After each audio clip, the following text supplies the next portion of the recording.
aí se dá o início do 5º episódio do maior podcast da logística nacional, Podcast Log.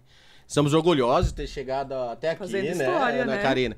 E já vendo o resultado do que está acontecendo com cada episódio lançado. O pessoal tem adorado as conversas que a gente tem construído juntos aqui com os nossos participantes e tem sido motivo de muito orgulho. Obrigado ao feedback de todos vocês que acompanham os episódios e têm nos dado informações maravilhosas, têm gostado muito, e é isso, né? O nosso objetivo aqui é construir realmente um bate-papo com os grandes nomes da logística brasileira e ser, obviamente, que esse bate-papo seja relevante para o momento que você esteja assistindo. Então, acompanhe mais esse episódio, já dê o seu like aí, curta, compartilhe e nos siga nas redes sociais do Painel Logístico, que é o grande realizador e idealizador desse podcast. Agradecer também aos nossos apoiadores importantíssimos, né, que tem crescido, né, David? Do primeiro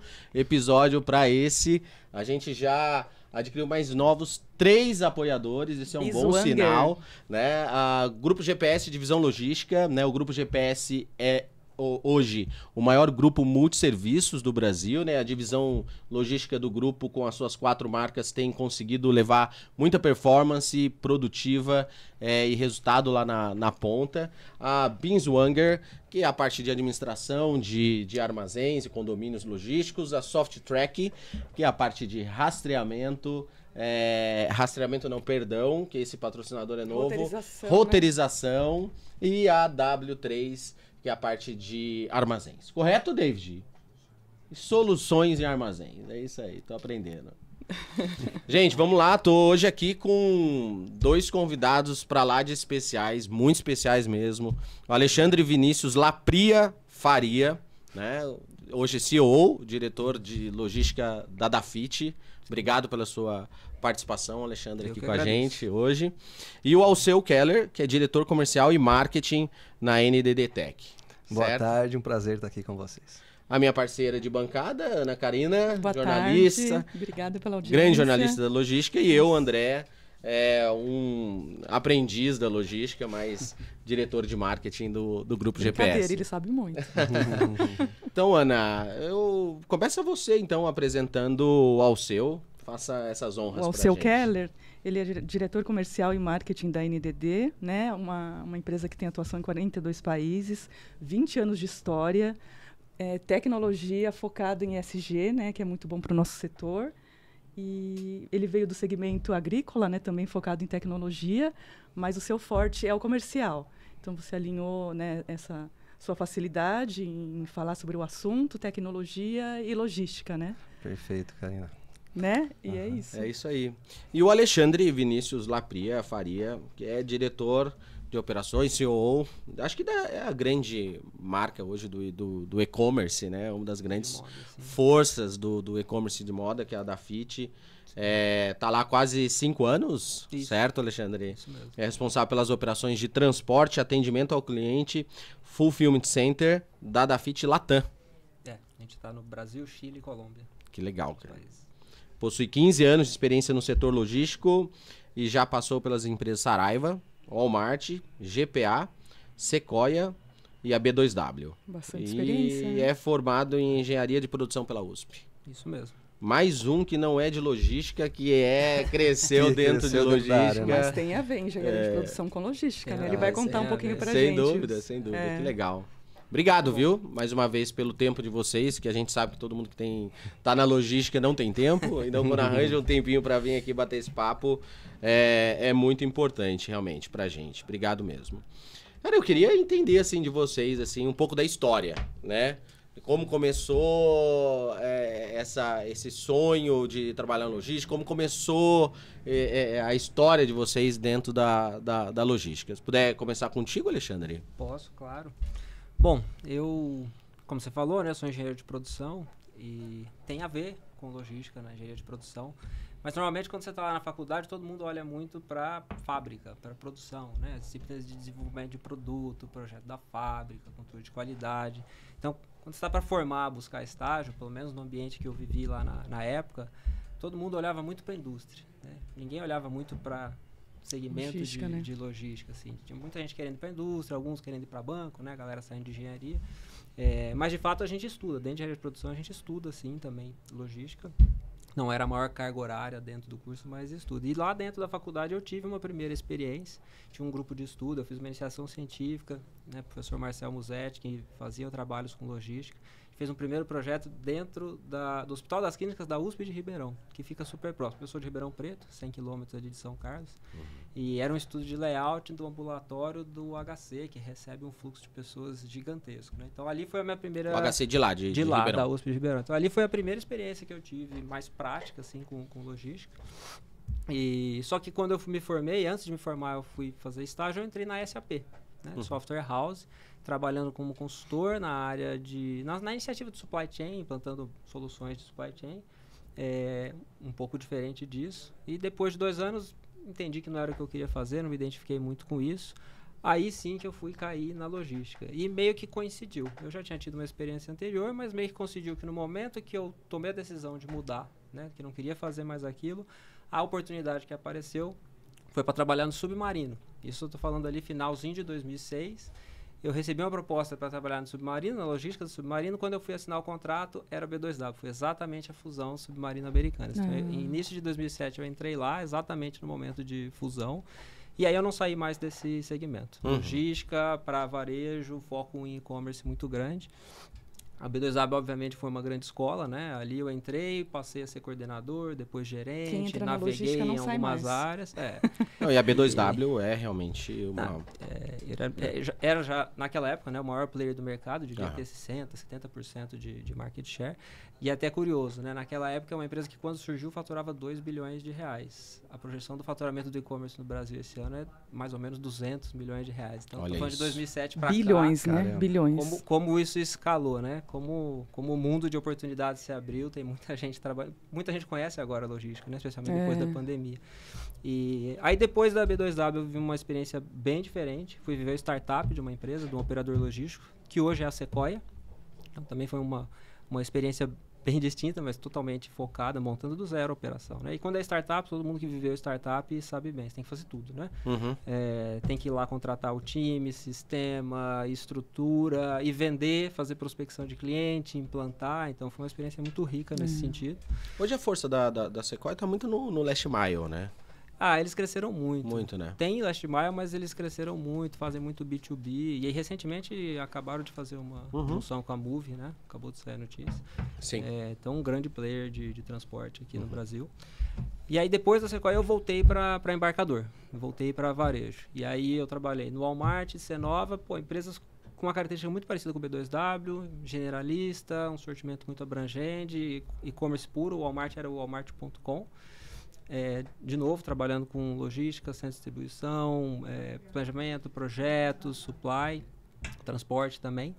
E por último, antes da Dafit, trabalhei na Saraiva. Aí foi um pouco diferente, porque a Saraiva sim tinha o físico e o online. Na verdade, o físico era até maior, né? Mais ou menos 70% da companhia era o varejo físico, um pouco mais de 100 lojas.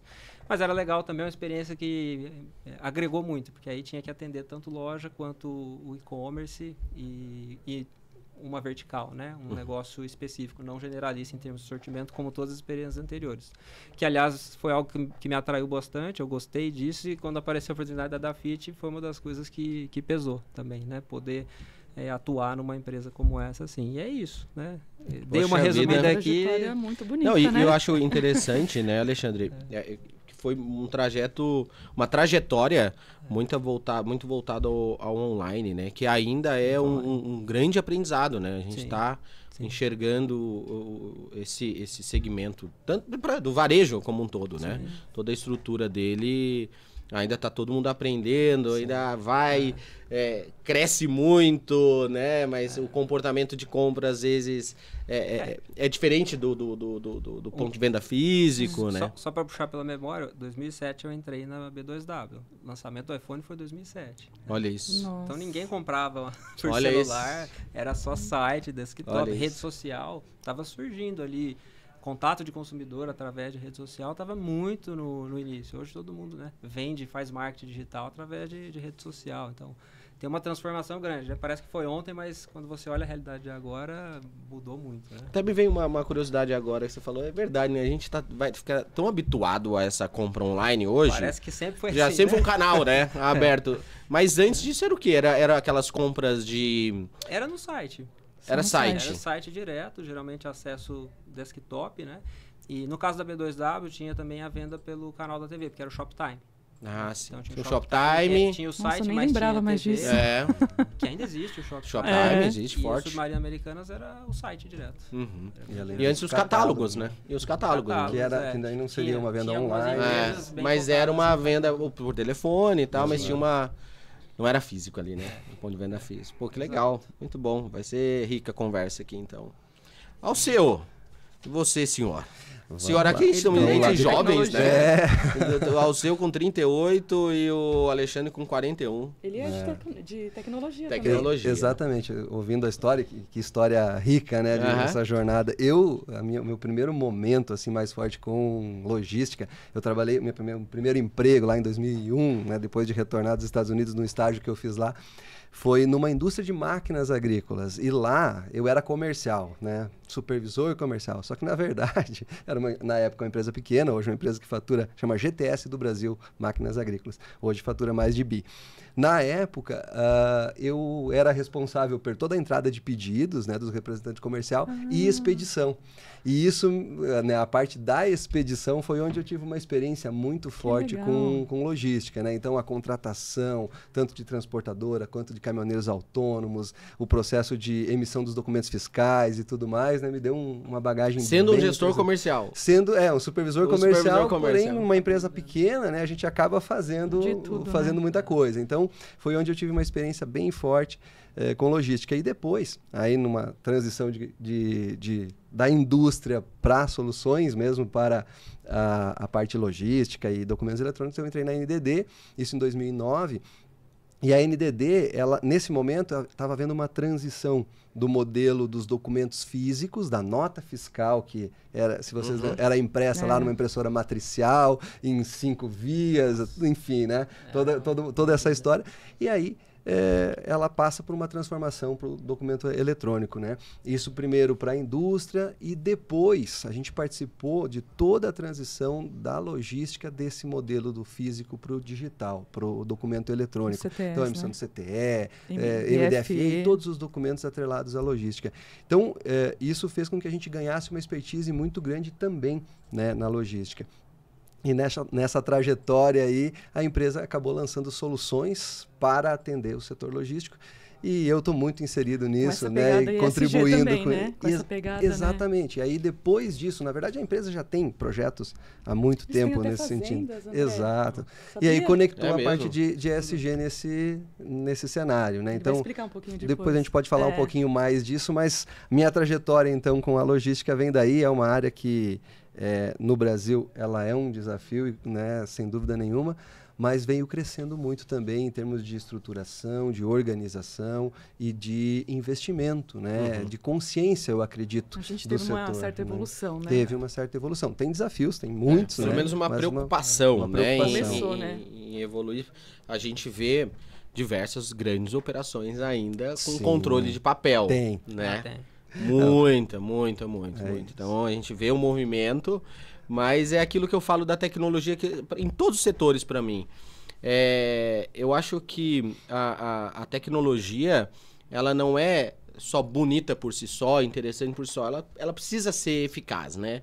Ela precisa ser execuível dentro de uma realidade que às vezes é uma realidade enxuta, né, em termos financeiros, né? A logística eu vejo que ela tem ganho destaque, a gente percebe pelos nossos convidados aqui. Eles têm até uma convidada da Geodis falou assim, olha, a logística nunca se tornou tão marketing. Sim. Então, sim. porque precisa ser mostrada, precisa ser né? vista, né, dentro da indústria, e ela tem ganho muita relevância a partir do momento que esse profissional começa a enxergar isso também, né? Como que eu me mostro o que está sendo feito lá dentro, e a tecnologia é um caminho maravilhoso, né, para que isso seja feito. E né? quando ela passa a ser um diferencial tão forte quanto é hoje, principalmente nas operações, sem né, dúvida, de venda online, né? Muitas vezes a decisão de compra ela está baseada no timing de entrega, no custo da entrega. Né? Então, isso também trouxe uma relevância para a logística, na minha opinião, muito forte. Sim, e demandou ainda mais o uso de tecnologia para conseguir viabilizar nesse cenário. Né? Então, por mais que tenham muitas ainda, que a gente vê isso, né? Nós ofertamos soluções que promovem transformação digital na logística e ainda existem muitas operações baseadas, né, em papel, em controles manuais. Mas a consciência já começou a ser despertada. Eu acredito que agora a jornada está um pouco mais fácil de ser trilhada. E você acha que ainda existe? Os profissionais de logística enxergam que existem tecnologias disponíveis. Por que, na sua opinião, eles não aplicam essas tecnologias? Você citou a questão custo, né? E, na verdade, não é necessariamente o custo, mas a cultura de olhar, às vezes, enxergar que aquilo é uma dor, né? Porque como eu faço um processo sempre da mesma forma, aquilo já se tornou, né, um hábito dentro da empresa. Tá dando certo. Tá dando certo, né? E muitas vezes não desperta para olhar para o lado e ver que existem muitas outras alternativas melhores, mais eficientes, com menor custo. A tecnologia ainda é vista como custo, muitas vezes, porque o investimento inicial, às vezes, em cenários de desenvolvimento de software, principalmente, não software como serviço, que é o nosso caso, ele acaba sendo maior. Né, no início. E aí a empresa pode olhar isso como um custo desnecessário, um custo que naquele momento não cabe. Né? Mas existem, inclusive, alternativas para isso. E eu, muitas vezes, acaba optando por um caminho de tentar desenvolver dentro de casa, dentro da sua solução. Mas é uma perda de oportunidade, né? Porque, sem dúvida. Tem um crescimento muito grande. Né? Assim, eu vivo muito esse ambiente de e-commerce, de varejo, e existem alguns eventos que são até famosos, né? E que já tem mais de 10 anos. Quando você vai hoje e lembra de como era 10 anos atrás, a quantidade de empresas oferecendo solução. Para tudo que você pensar que você tem um problema, tem alguém ali já especializado que está tratando o mesmo problema para diferentes players e que com certeza, ou muito provavelmente, vai ser mais capaz do que você de entregar uma solução. A Dafit mesmo, né? Fez um investimento em robôs, em tecnologia, que melhorou bastante a operação, né? Impulsionou, na verdade, né? Sim, sem dúvida. Dentro do nosso centro de distribuição, a gente tem uma solução bastante automatizada, chama AutoStore.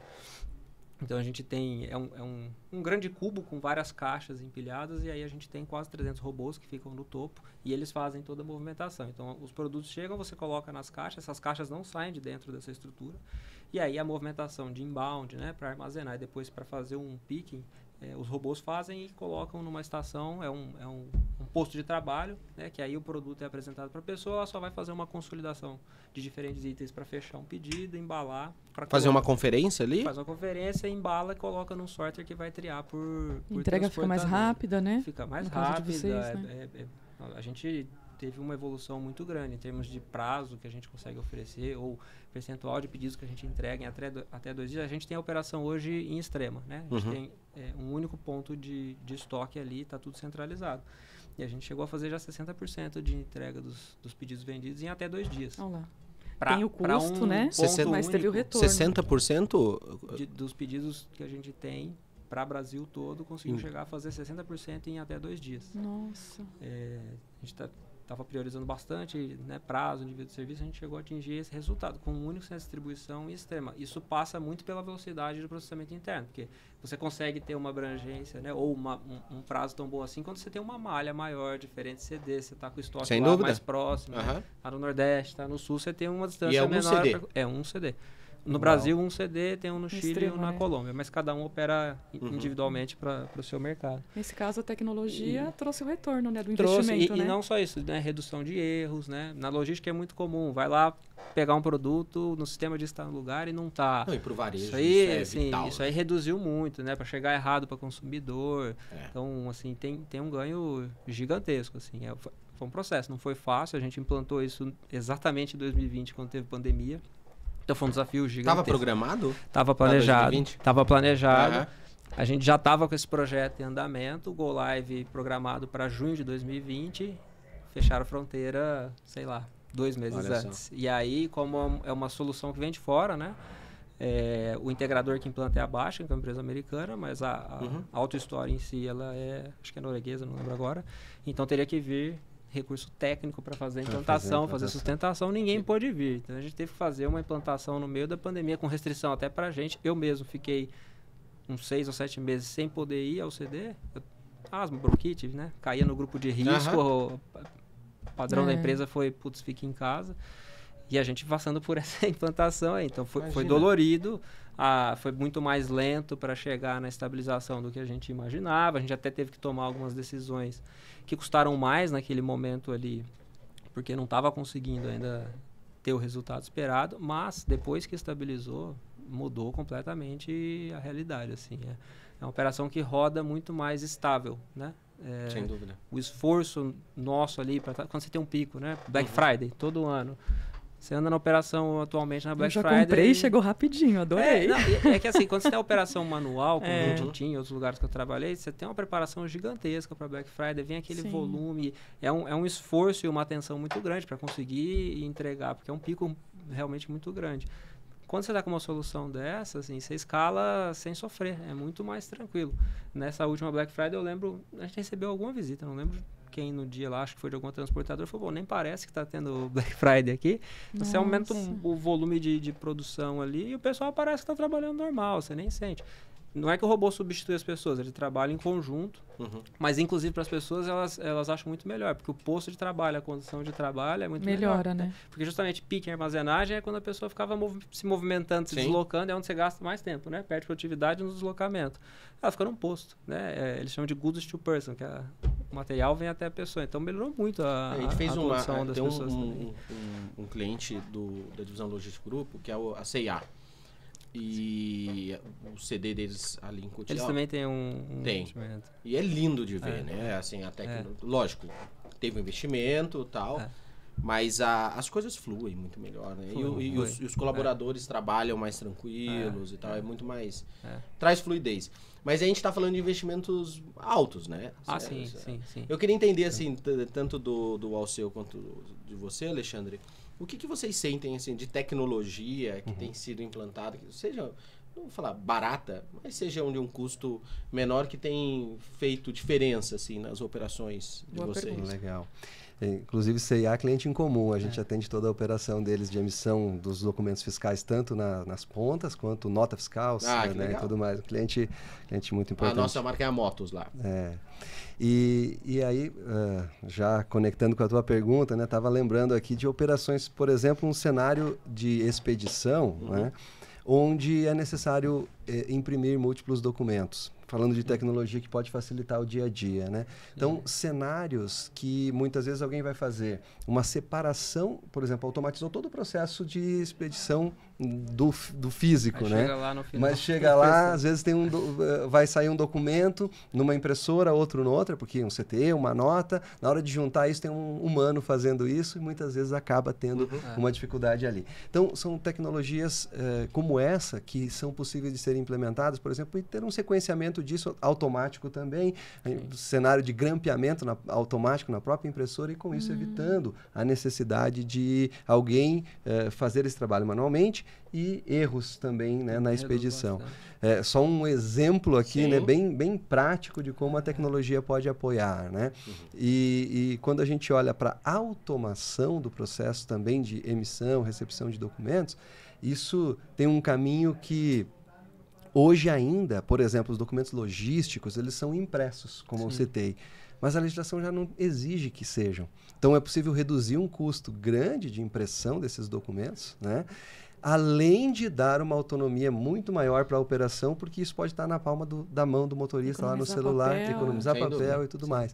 Então, para citar algumas das tecnologias disponíveis hoje e que muitas vezes não são adotadas por uma questão até mais cultural, né? Porque o processo, como eu citei antes, o processo sempre aconteceu assim e segue dessa forma, né? Então, a gente busca e aí conecta um pouco com a questão de evitar a impressão, né, e com isso evitar uma pegada de carbono em cima disso, né, tudo mais. Sem dúvida. As tecnologias da NDD, elas têm conceitos de ESG. Tudo no que vocês fazem traz esse conceito. Acho que vale citar e ESG, de maneira breve aqui, né, a gente tem um projeto de compensação de carbono há mais de 17 anos, onde a gente faz o plantio de árvores para compensar o carbono das operações dos nossos clientes, parceiros, né?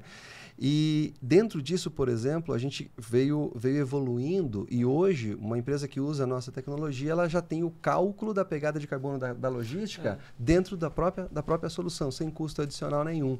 Né? Já entrega isso... Os dados já vêm prontos. Os dados já vêm prontos, isso olhando para a parte ambiental. Né? Mas aí também a gente entrega toda a parte de governança dessas informações também dentro do próprio software, né? Facilitando a tomada de decisão e tudo mais. Então é um projeto que a gente tem um carinho enorme por ele, né? Porque foi uma visão que a empresa teve lá atrás e que agora ganhou muito mais força nos últimos 3, 4 anos, né? De poder... A gente acredita muito que a tecnologia ela pode apoiar muito forte nessa visão ESG, trazendo dados em tempo real para que a empresa possa tomar decisões mais assertivas, evitar, de repente, uma ida de uma mercadoria de maneira equivocada, e aí isso causa um retorno que muitas vezes, além do prejuízo financeiro da operação, também é uma mercadoria que está retornando e causando mais um cenário de pegada de carbono nesse transporte. Muito legal. Né? Então são detalhes assim que a gente consegue contribuir. Muito legal. E acho que para controlar, fazer gestão da operação, né, ter visibilidade, cada vez mais a gente tem acesso, por exemplo, o tracking, né? Falando, o consumidor ele está cada vez mais ansioso, querendo mais velocidade, e aí ele se acostuma, né? Ele compra por o delivery da comida dele ali, ele está acompanhando o motoqueiro chegar. Quando ele está comprando um pedido também de alguma coisa, ele já fica com aquela régua ali, que ele fica numa expectativa de ter o mesmo nível de visibilidade, né? Então, uma dor que eu vejo em todas as empresas que eu trabalhei, acho que ainda é uma realidade do mercado, quando você vai no atendimento ao cliente das empresas de varejo, principalmente e-commerce, o maior motivo de contato é informação. Não é reclamação do problema, é querer saber o que está acontecendo. Então, de uma maneira geral, claro que, né, varia de empresa para empresa, mas de uma maneira geral ainda existe uma carência de endereçar bem isso, de fornecer a informação correta, no tempo correto, de acordo com a expectativa no canal que ele quer receber. Também como hoje em dia quem acessa e-mail, né? Você quer receber push no aplicativo, quer receber o WhatsApp, então tem um monte de alternativa aí, né? E cada vez mais com essa escala crescendo, esse custo de tecnologia ele vai reduzindo, né? Acho que tem muita oferta. Cabe avaliar, cabe estudar e tem muita oferta, né? Desculpa. A gente vai distanciando. Vai indo para trás. Eu tava lembrando aqui, né? Hoje a maior parte do transporte no Brasil é feito por caminhoneiros autônomos, né? Então a gente tem as empresas que contratam. É um mercado que vive de subcontratação. Exatamente. São os agregados, né? Assim. O pessoal fala. Isso, agregado. E o caminhoneiro autônomo, né? Que faz a parte do transporte. O que acontece, né? As empresas elas focam em rastrear a carga através do caminhão. Só que ela não tem o controle disso. Só que ela não tem o controle disso. O que, por exemplo, nós... Não tem o controle do quê? Do rastreador do caminhão do caminhoneiro autônomo. Que muitas vezes ele nem tem, né? Ele pode não ter, ou se ele tem, ele está conectado a um sistema e não a todo o entorno, para poder divulgar essa informação para todos os participantes, né? Então, por exemplo, nós lançamos ainda no início do ano passado, uma solução que está baseada no celular. Então, todos os documentos, ele resolve a questão dos documentos, resolve a questão também de rastreamento da carga, porque ela está olhando para o celular do caminhoneiro e não para o caminhão em si, né? E com isso, consegue dar informação para toda a cadeia, tanto para quem embarcou a mercadoria, quanto para a transportadora que está fazendo o transporte, a seguradora e o destinatário. Com isso, evitando esse questionamento o tempo todo, onde está a minha carga? O que aconteceu? Né? Que é uma das coisas que acontecem bastante. Né? E ainda com uma comprovação eletrônica lá no final, sem a necessidade mais de um canhoto físico, que ainda é um grande problema em algumas operações. O e-commerce já resolveu no aplicativo muitas vezes uma boa parte. Mas as outras operações da indústria para a distribuição ou da distribuição para o varejo, muitas vezes ainda é um processo bastante, como a gente falou lá no início, bastante manual. Ainda. Baixa manual, né? Já que a gente está nesse assunto da tecnologia e tal, eu queria ouvir de vocês, assim, vocês dois têm o mesmo tempo de experiência? 15 anos, né? 15 anos. Eu tenho 2 a mais. E a jornada dele foi muito mais em logística forte ainda. Em logística 17. Exato. Então vamos começar por você, Alexandre. O que você percebe assim de evolução na logística e o que não evoluiu assim ou evoluiu muito pouco, né? Esperava-se mais, né? Dentro desse De maneira geral, eu vejo que teve bastante evolução, assim. Pensar em o que não evoluiu, acho que você tem que fazer uma segmentação, né? O comportamento do consumidor. Vai ter regiões, né? Que a gente tá falando, tem lugar que ainda tem baixa manual, né? Tem regiões que talvez vão estar num estágio de evolução diferente de outras, mas para aquela mesma finalidade ali já teve uma evolução. Mas eu vejo 2 pontos. Tecnologia, sem dúvida, né? Cada vez mais tendo ferramenta que ajuda a otimizar processos, né? Internos ou externos, que ajuda a ter uma melhor gestão. E isso é melhor para a cadeia como um todo. Né? Até para você olhar a colaboração, né? Você tem compartilhamento até de carga, enfim. Né? Se a gente começar a listar aqui, vai ter inúmeras soluções. Então, essa tecnologia ela tem evoluído bastante. A gente tem muito mais solução disponível. Então, lá atrás você olhava para uma operação sem distribuição do e-commerce básico, eu preciso de um WMS, que é o software de gestão do armazém. Hoje em dia você tem um monte de empresa vendendo outros softwares que você pode plugar com uma camada acima ou trabalha em conjunto. Eu vou otimizar só esse pedaço aqui do picking. Eu vou ocupar uma camada aqui que a interface para o usuário ela é melhor, é mais produtiva do que a sua. Você fica com o seu core ali embaixo, seu banco de dados. Você começa a enxergar inúmeras possibilidades. Só falando aqui de execução, controle, e da parte de gestão também, em termos de dados, né? E acho que conversa muito também. Eu fiz o comentário do iPhone 2007, mas 2007. A gente fala hoje em dia muito de inteligência artificial, né? O conceito ele é muito antigo, sei lá quantas décadas atrás, né? Mas massa de dados suficiente para poder e capacidade de processamento, né, do ponto de vista de hardware para conseguir começar a colocar em prática é algo mais recente que, né, vem como um resultado de tudo isso. Então, na parte de análise também, nossa, assim, hoje em dia você consegue ter um resultado muito mais rápido, com um nível de granularidade muito melhor para você conhecer seu consumidor também, né? Para quem trabalha principalmente com o mundo digital, né? No varejo físico você ainda tem essa dificuldade, você tenta trazer o cara para um programa seu, programa de afiliado, alguma coisa assim, né? De benefícios, para você entender comportamento. No digital você está lá o tempo inteiro, está tendo tráfego, na verdade você captura uma quantidade gigantesca de dados e como é que você traduz tudo isso em ações práticas, como que você otimiza para melhorar o resultado do seu negócio. Então, tem muita oportunidade. Quando você, de novo, você vai para um evento desse, tem empresa focada, marketing digital focada na operação, focada em cada etapa aí da cadeia da jornada do cliente, tendo oferta de serviços que... Você já responde essa mas é que eu queria voltar aqui numa questão. Hoje, por exemplo, a loja física, né? Você tem um entendimento, comportamento de demanda, ali regional e tal, onde você planeja o mais assertivamente possível a sua distribuição ali, né? Já no online, você está aberto, né? Como que é hoje, por exemplo, a dinâmica do marketing digital da FIT com a parte de distribuição e você consegue planejar minimamente as suas...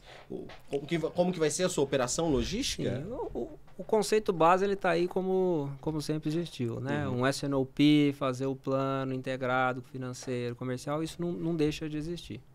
Talvez ele vai ser mais dinâmico, mais recorrente, e a gente tem que estar mais preparado para reagir a variações do que querer seguir e ter aquele menor custo possível. Então, acho que esse é um ponto que também eu vejo que para todo mundo que está aí, principalmente nesse mundo de operações de logística, foi um grande passo ou foi um grande marco a pandemia ali, né? Esse foi um grande desafio que todo mundo viveu. Capacidade de reação. Porque a gente viveu momentos ali que você não sabia o que ia acontecer no dia seguinte, né? Você tinha, de certa forma, assim, uma falta de coordenação das iniciativas de prefeituras, de estados, que a gente tem operação. Tinha na época Jundiaí e em Extrema. Um dia saiu um decreto de uma prefeitura, você fala, putz, pode ser que nós vamos ter que fechar a operação aqui. Como é que a gente centraliza mais na outra para mitigar o impacto? No dia seguinte saía decreto da prefeitura da outra cidade, você fala, pô, piorou, agora é lá que está a demanda nos primeiros dias, quando começou o lockdown. Primeiro ela caiu quase que pela metade. Aí depois ela retomou e subiu 20%. Você fala, cara, o que vai acontecer amanhã? Ninguém sabia. Não tinha modelo de previsão no mundo que ia ser suficiente ali. Então, isso eu vivi na época. A gente teve, né, vários eventos, todo mundo falando do desafio. Acho que esse foi um grande aprendizado. Então, para nós aqui hoje, isso ficou, né? A gente está muito mais preparado. O consumidor mudou muito ou não? Você falou que tem a leitura ele tá mais aberto ao online, né? A gente teve um pico muito grande ali. Acho que muita gente que não tinha tido contato teve, né? E passou a consumir online. Então houve uma aceleração, né? Acho que tem um crescimento que era esperado aí para um intervalo de tempo que ele foi acelerado. O mercado ele se tornou mais competitivo, porque tem empresas que nem estavam no online ou estavam muito incipiente, então todo mundo virou, né? Por uma questão de sobrevivência e estratégia. E esse consumidor está mais aberto e ao mesmo tempo também ele está cada vez mais exigente, né? A gente sabe o quanto que o prazo aí tem feito diferença, a tecnologia você falou uma coisa muito interessante, que foi a primeira vez que eu ouvi aqui nos nossos bate-papos, capacidade de reação. Né? Isso é muito legal, você pensar isso, porque é uma logística menos previsível, né? Porque você está demandando, tá sob a demanda de um consumidor que você tenta entender o máximo possível o comportamento, prever o comportamento de compra dele, mas é impossível prever. Isso, né? Operações de coleta e entrega, muitas vezes que a rota é setada, mas no meio do caminho eu preciso direcionar para um outro local por uma necessidade da operação. Então, isso cada vez mais, né? Acredito que a tecnologia evoluiu muito, de fato, durante todo esse tempo e a própria preocupação, muitas vezes, com quem está na estrada. Isso ainda precisa ter uma evolução maior. Então, quando falou em o que evoluiu, o que não evoluiu. Claro, teve uma certa evolução, mas esse olhar para quem está ali, né, o dia todo no trecho, para o caminhoneiro que está lá executando a operação, ele ainda tem espaço para a gente ajudar ele de uma forma muito melhor, né? Porque são coisas que estão na pauta, mas muitas vezes não são olhadas com tanto detalhe, com tanto carinho, né? Vamos dizer assim. Então é uma necessidade que eu vejo que ainda tem espaço, e quando a gente fala em ESG, a gente fala em olhar também para esse cenário. Com certeza isso é outra coisa que mudou muito, né? Quando eu comecei, não existia nenhuma conversa de preocupação sobre isso. Né? O ESG. Era algo hoje era só uma visão financeira.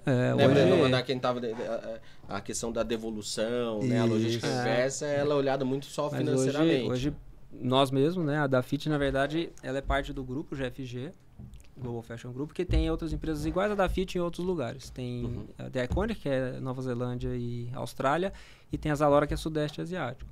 E a GFG tem capital aberto na Alemanha. Então você tem obrigações a cumprir, a reportar. Então você está falando aqui de medição, né, de pegada de carbono. A gente tem que fazer tudo isso, né? Não só no transporte, mas na cadeia toda, né, com fornecedores, e tem que controlar, e tem metas. Com prazo para chegar lá, ter um resultado diferente. Então tem compromisso, né? Isso move a empresa. Hoje não, já faz algum tempo a Dafit é bastante focada nisso, né? A gente já fez evento com todas as transportadoras para falar disso, trouxe gente de fora para fomentar, para trazer ideias, né? E a gente direciona. A gente também, com as transportadoras, a gente tem um programa de excelência, né? Para premiar, para avaliar desempenho, e tem uma vertente lá que é justamente sustentabilidade. Fornecer os dados é o mínimo, né? O básico, tem uma pontuação, e também quanto mais ele consegue fazer uma entrega verde, também pontua, né? Então, e você está percebendo, Alexandre, assim, eu acho que eu não conheço uma empresa ou indústria que ainda limitou a contratação de terceiros com base em práticas ESG, né? Você vê um movimento de que tá chegando a hora que um terceiro ele vai ter que realmente ter já todo esse comportamento ESG aplicado para prestar serviço para uma empresa. Você enxerga esse caminho sendo construído, ou já está limitado lá na Dafit? Eu acho que ainda está bem no início, assim. Mesmo olhando para o mercado, não só da Dafit, você vê exemplos, né, pilotos, iniciativas ali. Né, eu já vi parceria de um grande grupo uma grande indústria com uma indústria automotiva produzindo um veículo específico para uma rota ali, porque ainda é mais caro, né? Se você for falar com uma transportadora, ele vai comparar o preço de um VUC, né, o normal, vamos dizer assim, com um elétrico, por exemplo, uma diferença, às vezes chega quase o dobro, né? Então, como é que essa conta fecha? Então, isso precisa ter muito ganho de escala para cair o custo né, quem caiu o custo de produção desse veículo também tem que ter uma utilização maior. E aí acho que, assim, aos poucos isso tudo vai escalando. O que a gente vê hoje são casos isolados, né? E esse exemplo que eu estou falando, eu não sei se estou enganado, mas acho que era um piloto que teve da Ambev com a... Não sei se foi a Mercedes ou Volkswagen, mas eles pegaram, né, numa localidade, uma rota específica que não ia ter uma diferença tão grande de custo e viraram, né? Daí virar para tudo ainda está um pouco distante, né? Mas eu vejo transportadoras maiores, principalmente, que também já têm seus objetivos. A gente usa transportadora que faz transporte aéreo, por exemplo, né? Então, todas são bem estruturadas. Eles já têm área interna que foca nisso, mas que tem um trabalha. retorno também, né? Você tem um investimento da tecnologia, mas tem um retorno. Para vocês, assim, o que você viu que foi bom para a companhia? Olha, assim, primeira coisa que eu vejo de imediato é o consumidor, ele já mudou muito de comportamento e ele começa a avaliar. E eu acho que a virada... Valorizar, né? Ele começa a valorizar. E aí eu acho que a virada de chave, ela é muito nesse sentido. Que as pessoas vão olhar e, putz, essa empresa aqui eu não vou comprar. Eu acho que a mudança do jogo mesmo vai ser na hora que chegar nesse ponto. Talvez a gente possa ter um incentivo aqui. Aí eu vou falar de mercado, não vou falar especificamente da Fit. A gente está falando de ansiedade, de velocidade e tal, mas talvez a gente devesse começar a mostrar. Nessa velocidade, o impacto é esse. Se for nessa outra aqui, é bem menor. O que você quer? Você quer a mesma velocidade ou você quer pensar... Vamos compartilhar, né? Porque também as pessoas também falam muito, mas talvez na hora de tomar a decisão e comprar um pedido vai querer que chegue mais rápido. Muitas vezes. Não quer pagar um pouco mais caro porque vai ser sustentável. Então... É uma mudança que eu acho que é cultural e é de todo mundo. Não é só das empresas que estão prestando serviço. Ela envolve o mercado como um todo. Ela é política, né? Ela tem regulamentação, também tem tudo, né? E é uma questão de facilitar a adoção também disso. Sem dúvida. Então, você falou de práticas que vocês fazem lá, né? E cada vez mais a gente vê isso, esse movimento, né? A gente está falando da parte ambiental, mas a parte de governança, por exemplo, formulários para homologação de fornecedores, levando em conta aspectos assim, né? Então, são vários os vieses aqui que precisam ser olhados para conseguir também, a parte social. Costuma-se falar muito do S ali, do SG, né? Mas todo o resto é super importante. Para tudo o resto, a gente tem uma prática bem rígida, assim, de ir lá, avaliar, até transportadoras. Muitas vezes o nosso processo de contratação ele fica lento, porque é uma exigência, ir lá, auditar, pegar a informação, quem são seus funcionários, quanto que ele recebe, para ver se é compatível com o que deveria receber, se é um recebimento justo que a pessoa vai ter para o serviço que ela vai prestar. Então, quando você adota um caminho como esse, aí você vai ver, poxa, mas seu processo de contratação está tão lento, né? Leva em conta isso. Leva em conta isso. Mas tem gente que não está nem... Até assim, fornecedores todos que a gente contrata, né, também, a gente faz validação de todos eles. Mesmo os parceiros, a gente vende produtos de marketplace também, a gente tem uma grande preocupação. Se você quiser abrir mão de tudo isso, né, até no custo você vai ter oportunidades aí que vai ficar mais barato para o consumidor, né? A gente pode estar tendo, vamos dizer assim, uma perda de venda de produtos que poderiam estar sendo vendidos mais barato, né? Uma opção que a gente não tem hoje porque isso está sendo levado em conta, mas é a preocupação que a gente tem, né? ESG é um investimento. Mas existe muitas pesquisas, inclusive. Mas ele precisa, na minha opinião, esse retorno é difícil de ser medido. É difícil. Muito difícil. A tecnologia você consegue e tal, mas o ESG ele é mais profundo, né? O buraco é mais embaixo mesmo. E aí eu acho que parte de uma visão social também, das pessoas começarem... É a longo prazo, né?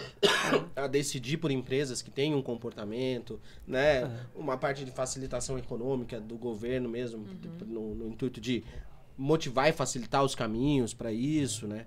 Não fica só... Acho que não pode ficar só na empresa, né? Sem dúvida. E já existem muitas pesquisas trazendo, né? Hoje o consumidor, ele está mais consciente, né? Claro, é difícil de ele... Vou dizer, eu vou pagar mais por isso. Agora, por tomar a decisão em patamares semelhantes, essa empresa que ela se preocupa e essa não, ele mais de 80% hoje já toma a decisão levando em conta isso também. Né? Então, mas ela precisa estar disposta a pagar mais também, mais, né? Exatamente. Esse é o ponto que... O politicamente correto tá lindo, né? Tá todo mundo falando, sim, é bom, mas colocar em prática realmente, que acho que é o grande ponto, né? É isso. Né? E essa questão de facilitar a adoção sair um pouco desse conceitual e ir para a prática. Né? Exatamente. Como que eu compenso o meu escritório, por exemplo? Né? A gente tem condições de compensar o escritório da empresa. Ó, tantas posições de trabalho, é possível fazer o plantio de X árvores para compensar aquela pegada de carbono. Isso é uma ação simples, prática, fácil de adotar. Né? Então, são coisas que tangibilizam, né? Trazem mais para a prática. O grupo faz, o FG compensa. Já faz a compensação. Tem compensação para 100%. Você já sente essa demanda na NDD? A gente tem isso. Essas ações mais simples. Exato, né? E até pouco tempo atrás, quando a gente olhava para isso e a empresa vai fazer uma consultoria para ter todo um protocolo e tudo mais, é onde atrasa, né? Onde muitas vezes demora bastante. É possível iniciar com ações mais práticas, mais objetivas e depois ir evoluindo essas ações. O grande ponto para muitas empresas ainda é dar os primeiros passos, né? E aí é onde a gente acaba apoiando e tem demandas para isso dentro da companhia. Nossa, que legal. Já mudou bastante, então, o comportamento, né? Exatamente. Que bom. Muito bom. Perdão, Alexandre? Não, eu falo, mudou, né? A gente tem recursos dedicados só para isso, tem fóruns específicos, tanto internos quanto de reporte para o grupo. Então, acho que mudou muito. Eu vejo isso Existe muito. Uma tá falando do Brasil, mas eu acho que as empresas multinacionais tem uma... Eu vejo uma evolução muito maior nesse sentido, porque eu acho que, mais uma vez, parte do poder de compra, muitas vezes, de quem está lá na ponta, de pagar mais por um produto que tem uma responsabilidade ESG mais completa, e daí o movimento acontece naturalmente, né? A gente está falando num país hoje que a briga é por centavos, né? Perfeito. A briga é por centavos. É difícil o movimento, muitas vezes, de uma corporação toda, se não vir de uma essência realmente verdadeira, né? Não somente econômica, em relação a essa mudança, né? Mas você tem caso de empresas menores também, né? Sim, a gente pequeno porte. Empresa de pequeno porte que com pouco investimento. Aí é isso, né? Um investimento pequeno consegue fazer algumas ações e já... Sem dúvida. Né? E é aquela história, desculpe. Se todos fizerem um pouco, né, no final do dia isso representa bastante. Se só as grandes companhias né, fizerem ações, isso, claro, tem impacto, ela vai forçando a cadeia toda a adotar essas práticas, mas no final do dia demora mais, né? Então essa consciência precisa ser despertada. Uma das coisas que a gente faz muito, por exemplo, a gente neutraliza eventos de empresas. Por quê? Porque o evento dá essa exposição. Olha, esse evento está sendo neutralizado, né? Poxa, o que é isso? Fala na prática, o seu, como que é? Esse evento está sendo neutralizado. Neutralizado como? Assim, a gente calcula a pegada de carbono daquele evento que, por exemplo, está acontecendo lá no Center Norte, né? Quanto de CO2 aquele evento está gerando e faz o plantio de árvores para compensação desse carbono, plantio e manutenção durante 17, 20 anos dessa árvore para compensar essa pegada de carbono. Então, tudo lastreado dentro de casa. A NDD tem fazendas próprias e tal que faz esse processo. Então, é uma empresa de tecnologia que acaba tendo todo esse viés, né, de olhar também para a parte de plantio de árvores e compensação de carbono. Com isso, a gente, além de fazer a ação prática, desperta a consciência. Faz com que todas as pessoas que passam pelo evento olhem para aquilo e digam, poxa, o que é isso? Será que é possível eu também compensar o meu? Todo mundo pode fazer. Todo mundo pode fazer. Ele. Então, inspirar, né, também faz parte desse propósito. E às vezes a gente pensa muito na mudança maior, né? Que tem um custo maior quando você vai discutir. Estou falando de transporte, por exemplo, você pensa muito, vou mudar o meu veículo, vai mudar a tecnologia, super caro. Mas não é só aí que você reduz emissão, né? Assim, eu já vi software de roteirização que na otimização ele calcula emissão. E no final das contas, com menos emissão, você está gastando menos combustível. É mais barato para quem vai entregar também. Sem dúvida. Só que você tem um modelo de otimização ali que é diferente. Sim. E que coloca emissão. Então tem caminhos ali também que podem... Quando a gente fala em compensar, seguidos, é justamente aquilo que não foi possível diminuir. Você né? tem porque como tem muito... Exato. Tem como, através do uso de tecnologia, reduzir essa pegada, né? Estendemos bastante no assunto ESG. Isso é importante, tá todo mundo falando, né? Eu queria só... a gente tá chegando pros últimos 10 minutos, você viu? Passou rápido, né? Passa rápido. Muito, né? Eu queria entender, assim, durante essa trajetória de vocês, quais foram os momentos mais desafiadores, assim, as grandes conquistas que vocês tiveram? Tenho orgulho de contar. Vai lá. Eu começo? Olha, desafio, eu acabei citando aqui. Acho que a pandemia dá para falar desafio antes de 2020 e de 2020 para cá, que dificilmente quem estava vivendo uma operação na pandemia vai ter vivido alguma coisa mais impactante, mais difícil do que foi aquele período ali, né? E já falei um pouco, né? Falta de previsibilidade, a gente não sabia o que ia acontecer. No lado pessoal também, né? Num primeiro momento não usa máscara, depois tem que usar máscara. Foi bem difícil. Leva o time para trabalhar, cria condições para mitigar risco de contaminação, adota uma série de protocolos, mas mesmo assim as pessoas ficam desconfortáveis. Então foi um momento muito complicado, de muita incerteza. Agora, se olhar antes disso, eu acho que, né, durante essa trajetória teve algumas situações que foram desafiadoras, né? Desde o início, até eu diria, quando eu fui para a B2W, né, tinha acabado de entrar super novo, né, 1 ano de formado trabalhando, entrei no meio da fusão das empresas, e já caí num projeto de integração, tendo que fazer mapeamento de processo, indicador para fazer recomendação. No caso, eu peguei logística reversa, né, entrei nesse time, eu tinha que fazer todo esse trabalho, mapear e apresentar uma recomendação no que deveria ser seguido. E aí você tinha times de empresas diferentes, tem gente que ia ficar, tem gente que não ia ficar. Então, para mim, aquilo, naquele momento foi um desafio. E você ficou. Não, mas o que eu estava apresentando como sugestão ia mudar a vida de pessoas que estavam ali na sala, né? Então, para esse nível de maturidade que eu tinha na época, viver uma situação dessa foi um grande desafio. Menor hoje, mas naquela ocasião foi. Eu comentei sobre startup, né, da Sequoia. Todo mundo que viu startup sabe muito bem o tamanho do desafio que é. É muito diferente. O peso você tinha quantos anos quando você viu esse processo? 2010, isso aí. Uns 25, 26? Não, um pouco mais, 27 mais ou menos. E então ali também, assim, foi um grande desafio, um grande aprendizado, né? Todo mundo, quando olha uma empresa que nem falando aqui, Sequoia, né? Você vê o tamanho da empresa hoje, né? História de sucesso, mas o início é duro, né? O início ali é bem duro. A empresa cresceu, teve investimento, adquiriu outras, fez fusão. Hoje é um outro negócio, mas foi bem o início. E com certeza eu aprendi muito também ali. E aí eu, assim, né? Falei aqui de Saraiva, eu estava na Saraiva quando a Saraiva entrou em recuperação judicial. Infelizmente, ano passado, a empresa acabou vindo à falência.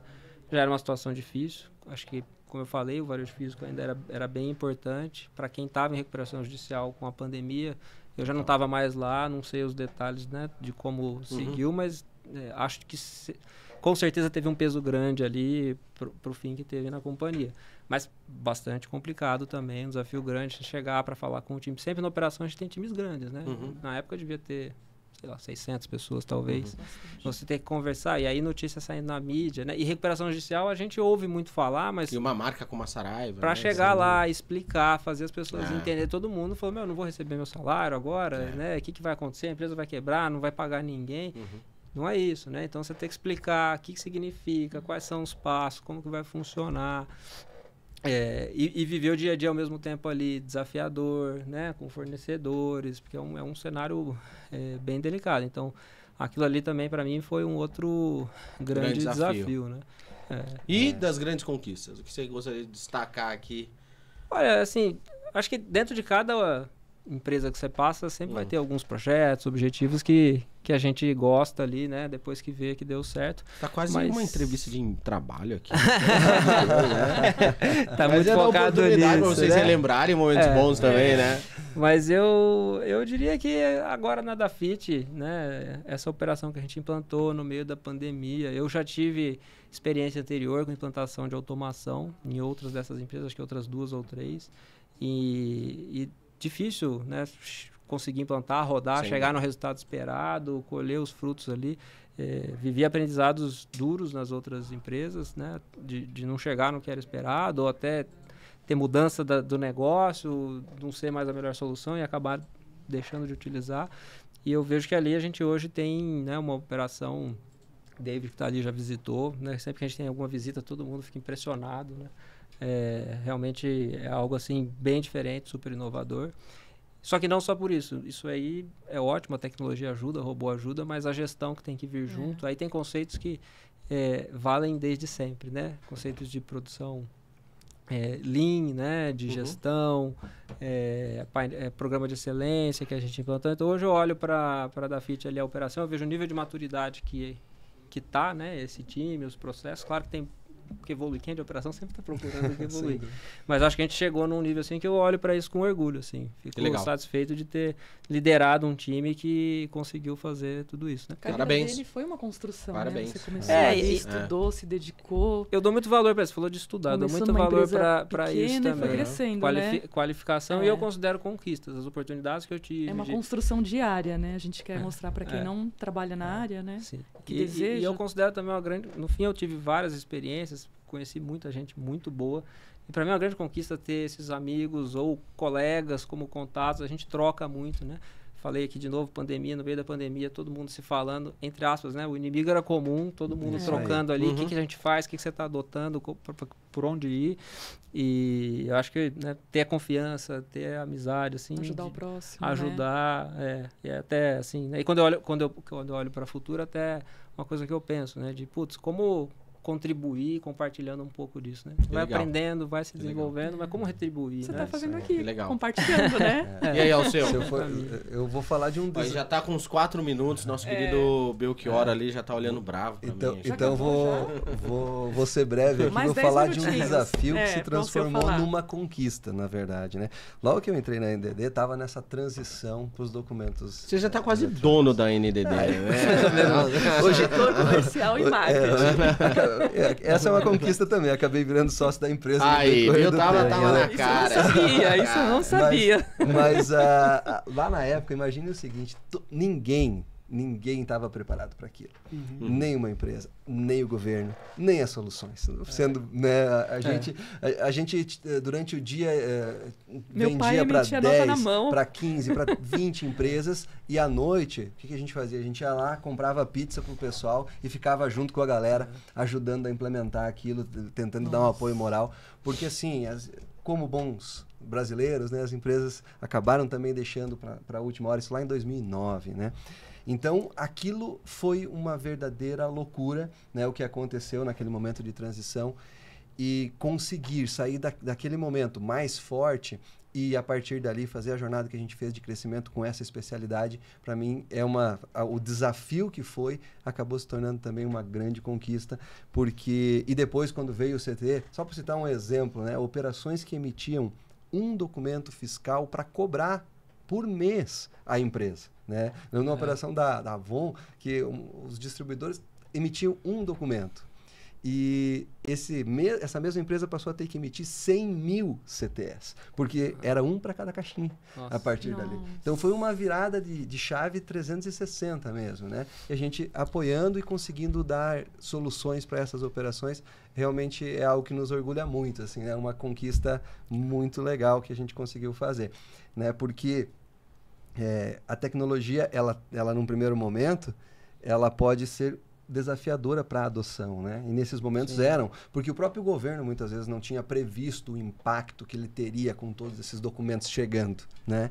E a partir dali a gente conseguir, em conjunto, hoje a gente faz parte de grupos que discutem com o governo como as evoluções acontecem. Por exemplo, agora tem nota de energia, né? Já virou eletrônica. Agora nota de telecomunicação virou eletrônica também. Então são nuances que nos deram uma bagagem muito legal, uma especialidade muito bacana. Então vamos criar um novo quadro agora, que por causa do tempo, né, David? Então agora é a resposta em 30 segundos. Será que eles têm sonhos ainda? É isso aí. Ainda vocês têm sonhos aí em relação à atuação na logística, assim? 30 segundos. No geral, na vida, né?